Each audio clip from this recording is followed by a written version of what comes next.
What up, YouTube? I'm back. So, another really good Dr. Stone episode. I really liked it, and I've really liked the last few Dr. Stone episodes, man, especially when Senku met Kohaku and the gang. So, the episode has been really good. But anyway, we saw in this week's episode that Kohaku was training Ginro and Kinro for the tournament because they have to beat that other guy that I don't remember the name. I think it's Magna or something like that. Magma. I don't remember exactly, but they have to beat him so that he can't marry Kohaku's sister Ruri. So obviously when Kohaku was training Ginro and Kinro, she was beating them the hell up. It was pretty easy for her. I guess because she's been training since she was a child. I don't really know, but yeah, man, they have to do it, man. They have to save basically Ruri. So we'll have to see what's gonna happen with that. I don't know when the tournament will be. So if y'all know, if they said it in the episode, let me know in the comments down below. But anyway, the story of the episode, at least a small part of the story of the episode, is Suika.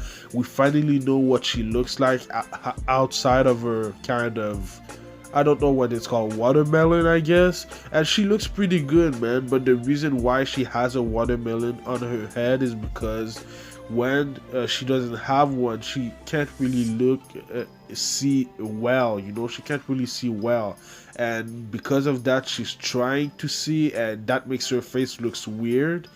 So that was kind of funny, but I know what she means. I wear glasses sometimes because I need to, and sometimes when you concentrate on something that you can't really see, you look weird. So I understand what she was going through. This week's episode title was called Clear World, and now I know why, by watching the episode. And the reason why it was called like that is because Senku created glass, and the reason why he created glass was to help Suika. I don't know how he knew that she had bad sight, but he knew, and because of that, he created her some glasses so that she can see better. We can even see him do the eye test that we all do when we go to the eye doctor. I don't know how it's called, but we saw him do the eye test too, Suika, so that was kind of cool. But yeah, man, I didn't know that she had bad sight. She was always seeing things fuzzy, and for the first time, when we saw her for the first time see really good, it was emotional, man. She was crying and everything, so it was a great moment in my opinion. I think it was the best moment of the episode. At first I thought that Suika had the watermelon on her head because she was looking weird, or maybe she had a birthmark on her face, I don't know, but it was only because she could see better. So she's a cute little girl, and now she can really see right, so I'm happy for her. Now let's talk about Kinru, because like I said at the beginning of the episode, he's training with Kohaku and Ginru for the tournament, and something was pretty weird about his kind of fighting style, I guess, because he couldn't see right. So he had the same thing that I have, that Suika has. He had a bad sight, and for a reason, maybe it's because of his pride. He doesn't want to tell Kohaku or Senku, and I think he should, because it will help him. So I guess maybe he's gonna tell them maybe before the tournament, a little bit before the tournament. I don't really know. So yeah, man, I guess it's because his pride is too high.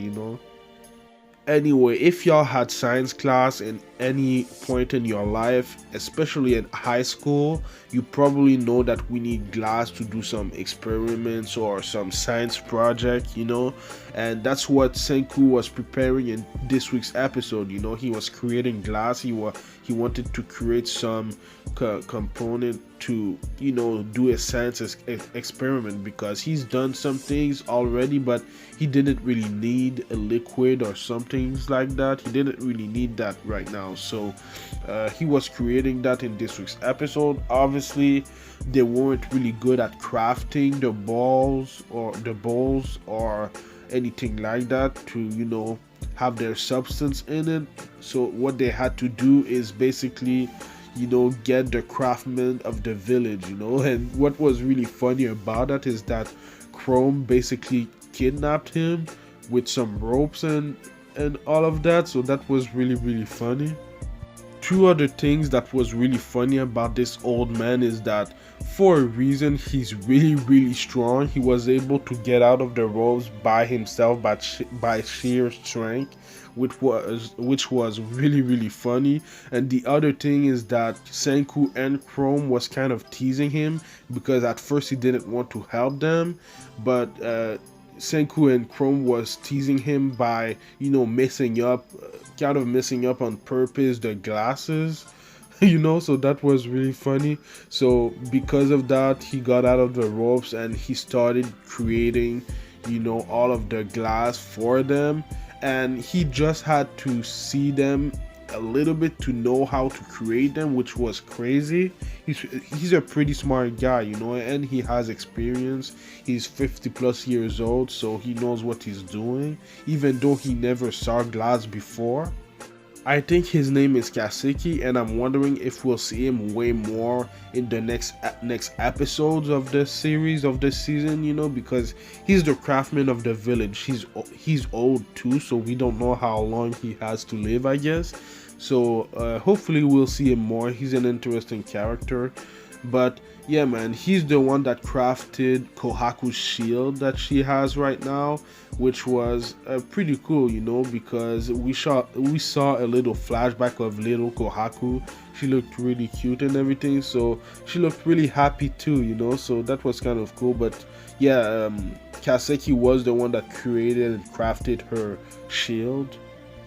The coolest thing in the episode, in my opinion, was Senku's new lab. So this is his new lab. He has some glass, he has a table, he has everything, so now he can do his experiment in that. He had one back with Tsukasa and these guys, Taiju and Yuzu, but now that he's in a new place, he had to have another one. I'm wondering how long it took to create this laboratory, because it looks pretty big. So they didn't really show them creating it, so it just appeared like that, I guess.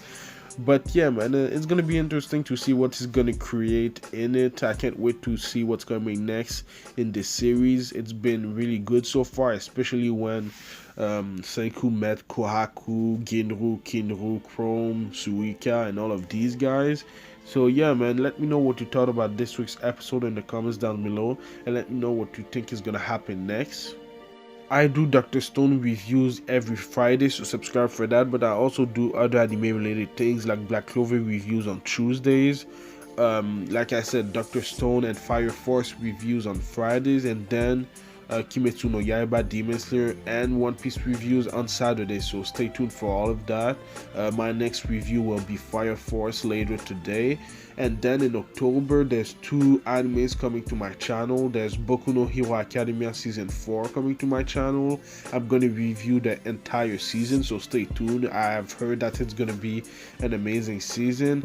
And Sword Art Online Alicization War of the Underworld. I reviewed the first half of the season, Sword Art Online Alicization. It was pretty good.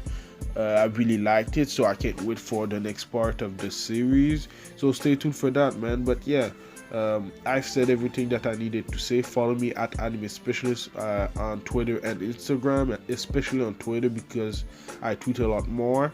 And like, comment, subscribe. It would help my channel a lot, man. So thank you for watching, and I'll see you in the next video. Anime Specialist out. Peace.